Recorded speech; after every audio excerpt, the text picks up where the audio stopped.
Welcome. My name is George Verbena. I am an advanced asteroid specialist and astrologer, and this is a video on the asteroids.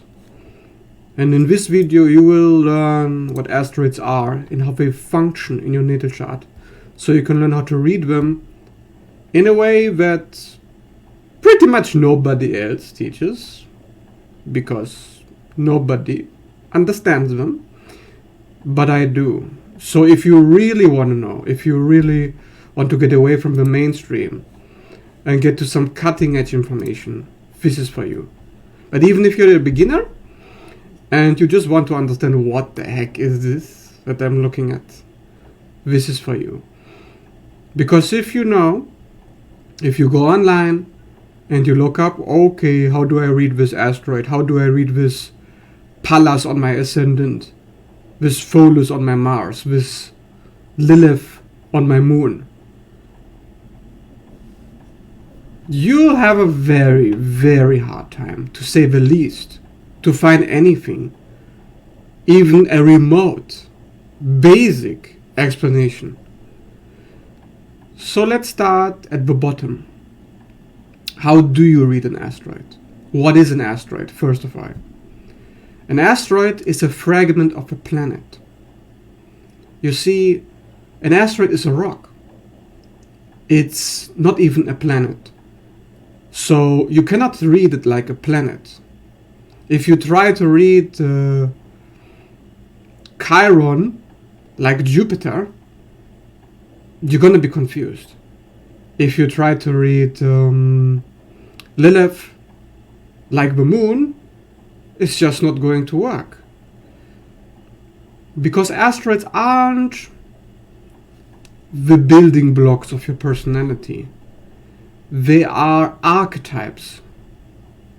You see, your personality is built on many archetypes. And these archetypes are just like my camera, which is unpredictably doing weird things. These archetypes have a life of their own, and that life is lived in your chart. You see, just like an asteroid has a life of its own, just goes around in some asteroid belt, just goes around planets, but it is still in the confinements. You see, it's still in an orbit around something. But you don't need to be bored with the details. I mean, really, any person who focuses on the astronomy to explain anything, you're gonna fall asleep. So I'm not gonna make you fall asleep this time, don't worry.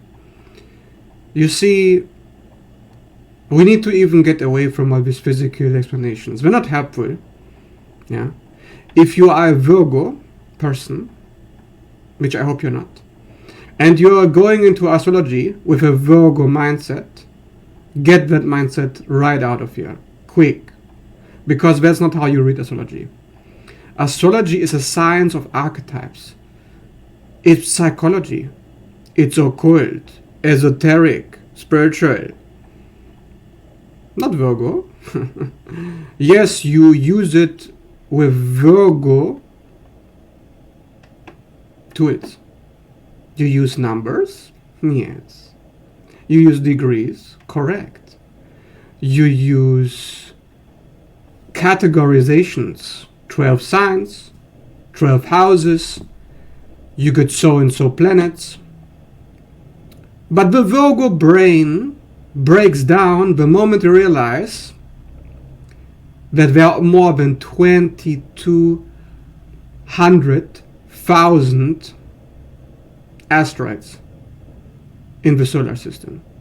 Well, maybe not that many, but actually yes, there are a lot of asteroids. So the Virgo brain is really not sufficient for that, because the Virgo brain will look at an asteroid and think, if I have 20,000 asteroids, I have 20,000 personalities. Information overload. Asteroids must be irrelevant because otherwise I cannot deal with a cognitive dissonance. So you need a Pisces brain. You need a psychologist's brain. But first of all, you need the basics. How do you read an asteroid?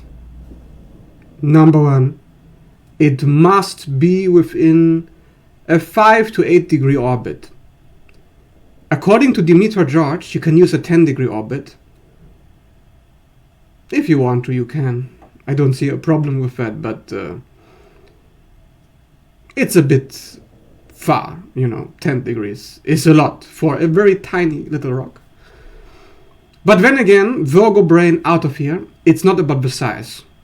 It's not about it's a rock. Because some rocks are very small. Lucifer, for example, is a few kilometers in diameter. At most, a few kilometers. I mean, come on. You're gonna read that like 10 degrees, the Virgo brain asks. But if you try to use the Virgo brain, you're just gonna be confused, so get that out of here. So 10-degree orbit, number one. Number two, it's an archetype. It's not how you get to your desires, Mars. It's not your values, Venus. It's not your personality, Sun. It's not your attachments, Moon. It's not a primary function. It's an archetypal function. What is an archetype? An archetype is a magician, a warrior, a lover, a king. These are the main archetypes. Of course, they are categorized into the planets as well. But there are sub-archetypes as well. I call these secondary archetypes. And that's what asteroids are. You see, there's also archetypes like the courtesan, the prostitute, the witch, which all are archetypes of Lilith, the black moon. And then there's archetypes like the trickster, the thief, the messenger, which are archetypes of Mercury, but also of many asteroids like Odin, for example, which I'm going to make a video of at another time. And then there are other sub-archetypes like, for example, the fallen angel. Yeah, because there's angels, archetypically, and there's fallen angels, which have demonic attributes, not evil attributes, no, demonic. Yeah, in Gnostic form means something that breaks the rules, so to speak, something rebellious, you see. And this belongs to Pholus and Lucifer. So multiple asteroids can have multiple sub-archetypes. So if you look at an asteroid, you're not looking at an asteroid. You're looking at a little device, like an USB stick. And in this USB stick, you have multiple folders. One folder is trickster, one folder is thief, and one folder is shaman. So you have trickster, shaman, and thief at the same time in this little folder. And that folder is Odin, for example. Okay. So you have a folder, an asteroid, of information. Now that folder is going to be somewhere in your chart. How do you read that? Number 3. I'm not somebody to make rules, but if you want to get away from the Virgo brain confusion, you make conjunctions work for you. Conjunctions is what you read. If you're looking at an opposition, yes, it does work. Of course it works. Squares work too. Sextiles, trines. Yes. These are all, you can make them work. But if you have 20,000 asteroids and you're going through a whole list of them, looking at the trines and the sextiles, it means this, it means that, it means this, it's not exactly grounded energy. So if you want to read grounded to make sense of your chart, focus on the conjunctions. Make a list. Okay. Number 4. If you are reading asteroids, make a list of the asteroids that are significant to you, meaning they have a conjunction to a natal planet or an angle. And that conjunction should ideally not be any bigger than 3 to 5 degrees. If you're focusing on the 8 to 10 degrees, you're gonna get bored very quickly, because your subconscious, which is smarter than you are, will realize before long, and the subconscious belongs to Pisces, not Virgo, Pisces inside you will realize before long that none of that shit makes any sense unless it's close and personal to you. Okay? So if you're looking at your chart, personal, close, me, right? Not 10 degrees away from my descendant, and I'm like, oh, so I must marry that person who has that archetype? No. However, if you have an asteroid, let's say, within a 3-degree orbit on Venus or the descendant, just an example, then yes, you may very well marry that person. But if you apply that I will marry that person on a 10-degree orbit, just because it's in the 7th house of relationships, not only are you going to get confused, your subconscious will pick up on the fact that you are deceiving yourself and you are lying to yourself, trying to make something work which actually doesn't work. Yes. I have talked about asteroids to many people. Yeah, so let me tell you a secret. Most people read asteroids, read them exactly like this. Oh, it's in my 7th house, so all of this is in my partnerships. When the asteroid doesn't make a conjunction, doesn't have any significant aspects to anything, is just sitting there in that house, doing God knows nothing. Yeah? But oh, I must meet that in my relationships. Because oh, I have it in the 7th house. So because some article online said, oh, this asteroid in the 7th house means that, it means that, and then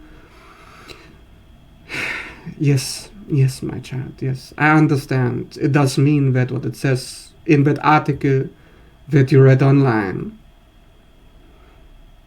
But how significant is that? And this is where you need to get grounded, because your brain is going to become an omelette real quick. Okay, real quick, instantly, when you don't make some freaking ground rules on how to read shit. So in summary, 3 to 5 degree orbit, significant conjunction to a planet or angle. The asteroid, you must understand what the asteroid is. Do you understand what is the archetype behind it? Do some research. Because if you're looking at Lucifer on your sun, which is moi, privileged as I am, then you need to make some research. What does it mean? And if you're just looking at an article saying, oh, it means I will bring the light in my creative pursuits. Well, why the hell do you bring the light? How do you bring the light? Lucifer is a fallen angel. Okay? So, you need keywords. You need keywords. Keywords are your best friends.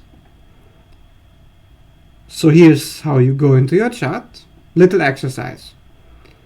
Select an asteroid that doesn't have a name like Dick or erotic or vagina, these kinds of asteroids. No, I'm talking about real asteroids names like Freya, Lilith, Lucifer, Pholus, Pallas, Athena, these kinds of asteroids. You look at one of them, an actual god or goddess, and you look it up online. What is the mythology behind what god or goddess? And when you have a big text, and then the Virgo brain will be like, what does it mean? What does it mean? Well, what are the keywords? Find the keywords in that long text. Do an exercise. Find 3 or 5 keywords. So, for example, Lucifer is the bringer of air. Air, one keyword. Is the light bringer, brings light, 2 keywords. Is a fallen angel, 3 keywords. Is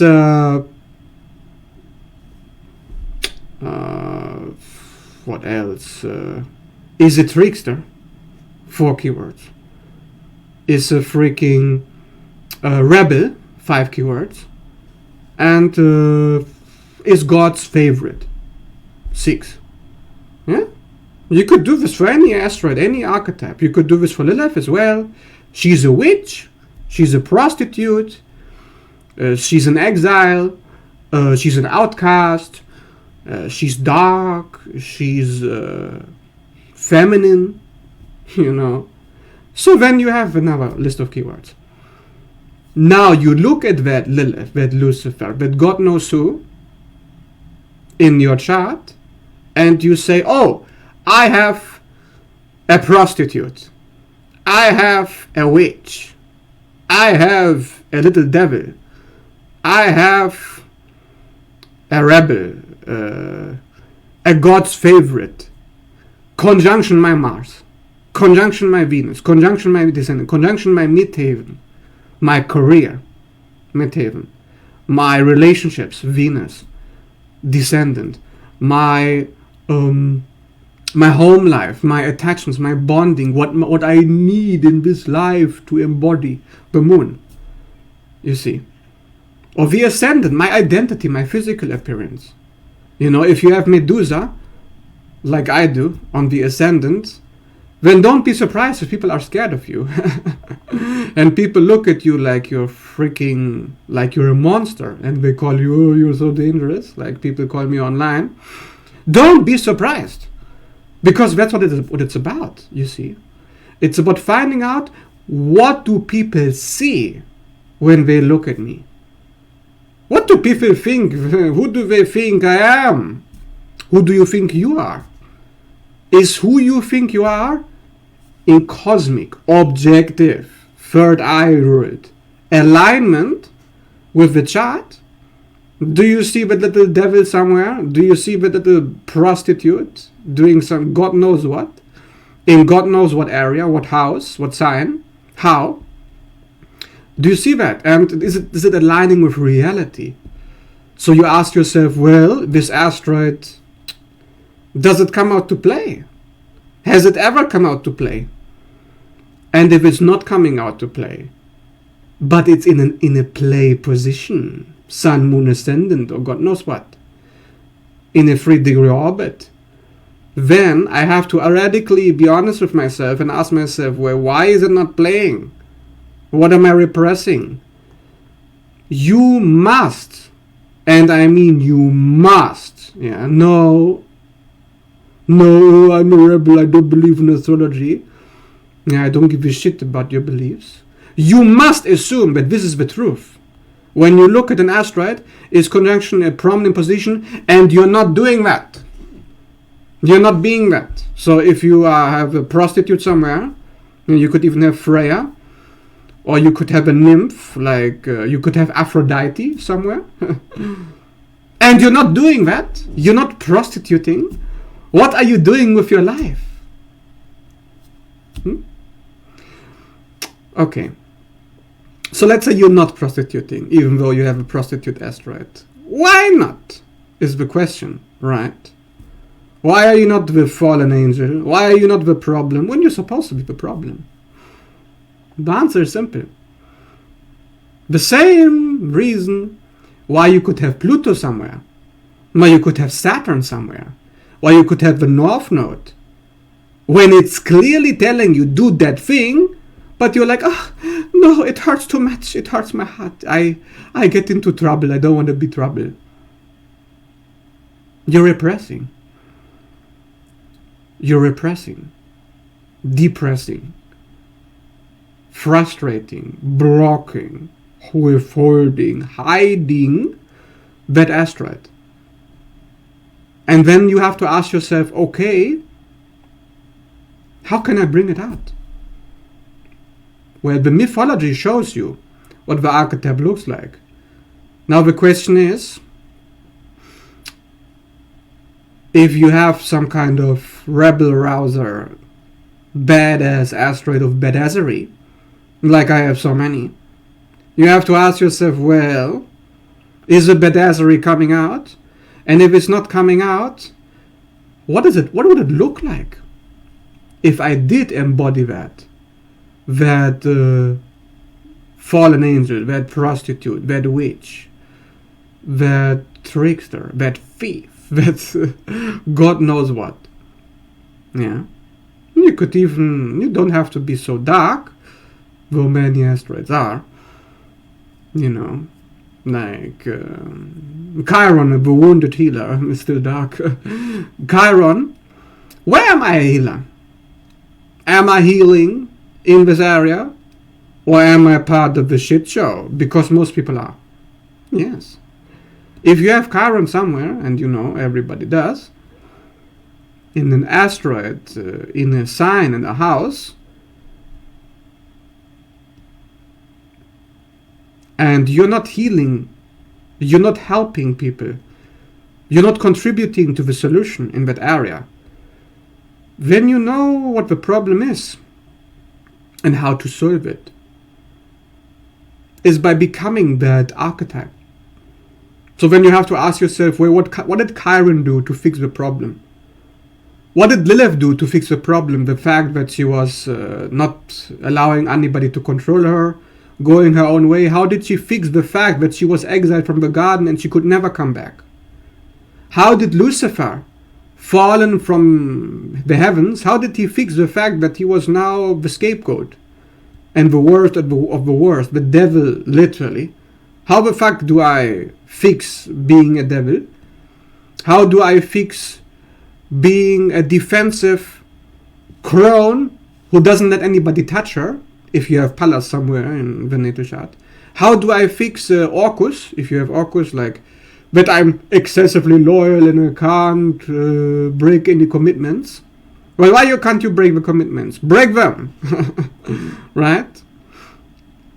So then also the asteroid shows you, well, if you have problems in your life, aha, there you are, the problem. I spotted you, right? If you spot the asteroid, you spot the problem. The asteroid is the source of the problem.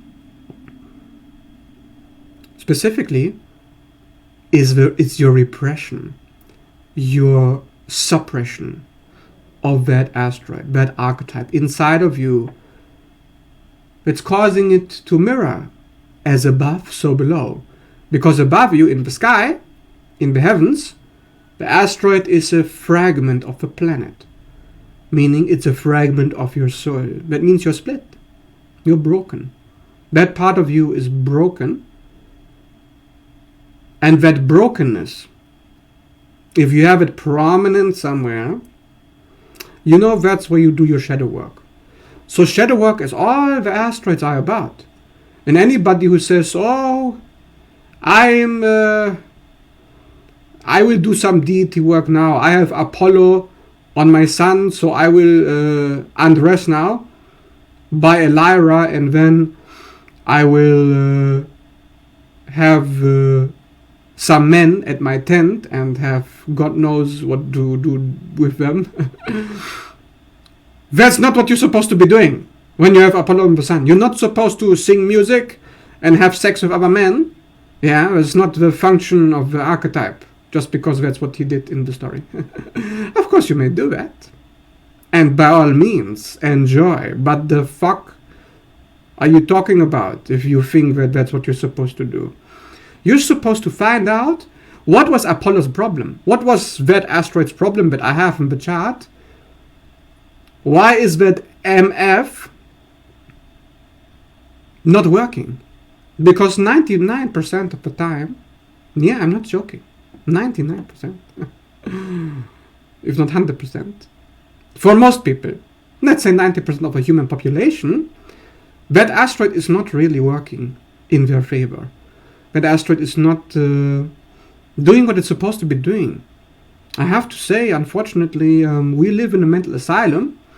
This includes me. I'm constantly working with these asteroids. You know how some people say, let's do some deity work. Let's worship Hecate and sacrifice some goats to her or some dicks to her, and God knows what is sacrificed to a prostitute goddess. But that's not what you're supposed to be doing. And your sacrifices won't do shit if you're not doing shadow work. So what's shadow work with an asteroid look like? Okay, that's very simple. Everybody knows Chiron, right? Everybody knows Chiron is a wound, and you need to heal that wound somehow. Well, to heal, you have to find out, what does healing look like? Well, Chiron didn't manage to heal, actually, at all. If you go into mythology, you'll find there's no healing happening there. So archetypically, you have to understand that this is what's going to happen for you. That you'll try to heal, but you'll find out it's not working. It's not working. You can ask, well, why is it not working? But more importantly, what did Chiron do about the fact that it didn't work? When you find that out, you'll find the solution. And when you find the solution, it may not be the solution you want, but it's the solution you need. And you'll find out with almost all the asteroids that the solution looks even worse than the problem. The solution looks just like another problem. But it's not. It just looks like it. Because it's repressed, because it's dark, because it's a fragment of a planet. I mean, what do we split? Where do we split? Why do we split from a part of us? Because that part of us, every time it comes out, bad things happen. You are punished for it. So the asteroids show you exactly what part of your personality is punished and what part is responsible for the punishment. And that very same asteroid that is responsible for your punishment is responsible for your healing. To integrate. So, Lilith was punished for leaving Adam, but she became a witch and she unlocked all her magical powers thanks to that. So, if you want to be healthy, punishment is unavoidable.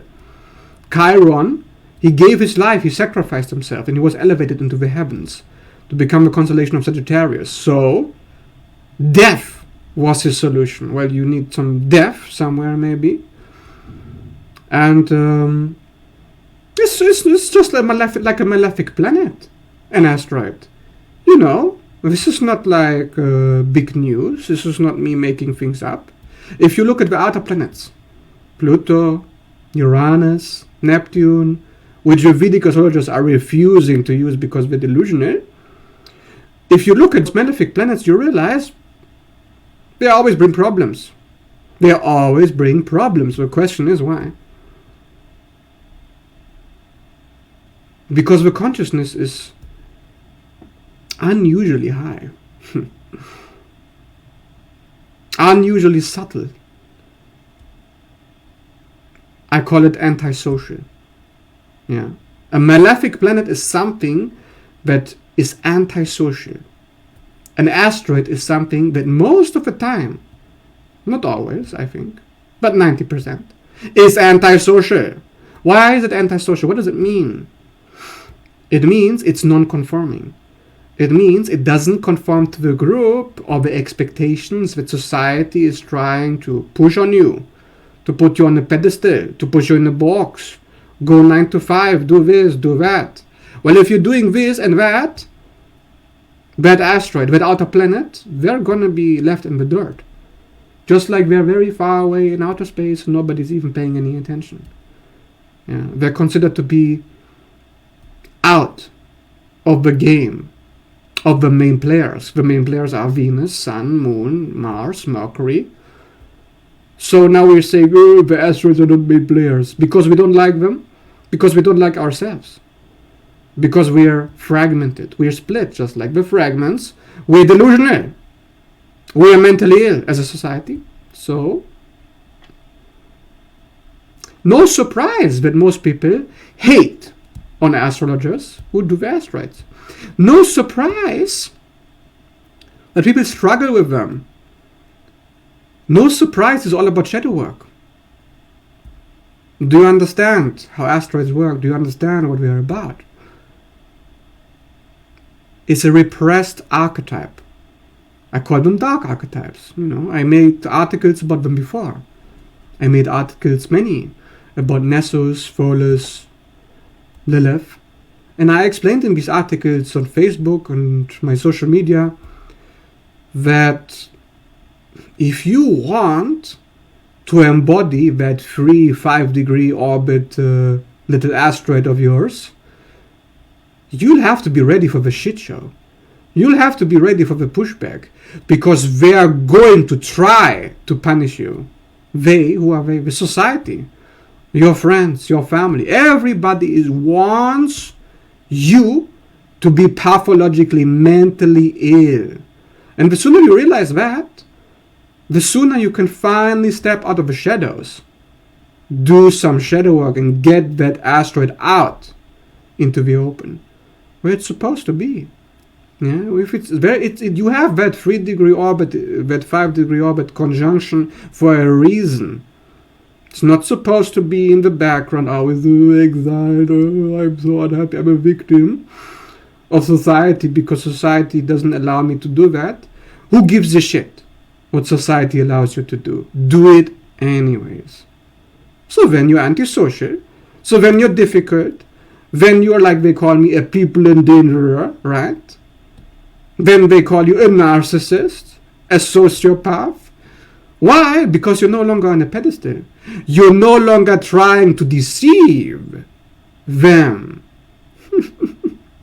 So you have a problem because you're no longer lying to them. You're no longer manipulating. All you're doing is do whatever the fuck your subconscious is trying to do for your health. Not for their health, because they're ill, you see. So their illness, actually, it is for their health. Yeah. Antisocial doesn't mean selfish. Antisocial doesn't mean you're a monster. Means people around you are very, very ill, and you are the cure to the poison. You have a remedy. And do they want the remedy? No. They suffer from cognitive distortions. They suffer from cognitive dissonance. So your light will expose their shadow. As you bring out your shadow, guess what's happening? As above, so below. You are showing them what they repress, and you think they're going to like you. You think they're going to be like, oh my God, your courage. I can't believe against all odds you have finally, even though everybody punishes you, you are finally allowing your true self to come out. I wish I could be like you. You're living in a fantasy world if you believe that is what's going to happen to you. There are exceptions. There are those of us who are doing the shadow work. Yeah. Even if you find only one person to talk to about that asteroid of yours, which you struggled so hard to get out into the open, talk to that person. Let them be your light, your validation. While everybody else thinks you're crazy. Oh, you're spending your time on these asteroids. You're mentally ill because you're looking at the objective map of your soul, which is completely reality-based.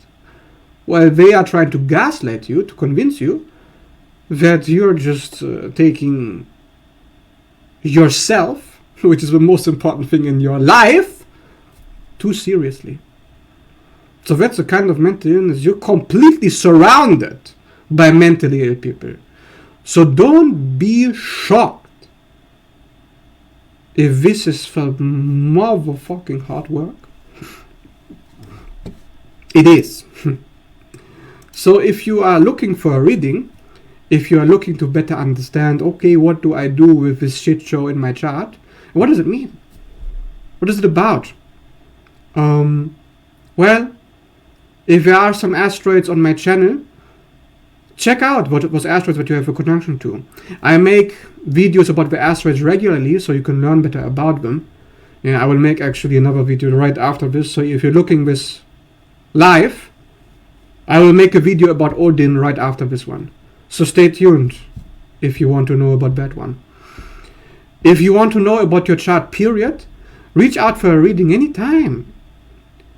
If you want even just a mini reading, if you just want to understand what the hell do I do about this little bugger, this little problem in my life, my career, my relationships, my money matters, even if it's a present issue, I'll help you to make sense of a shit show, because that's all that I'm doing in my work.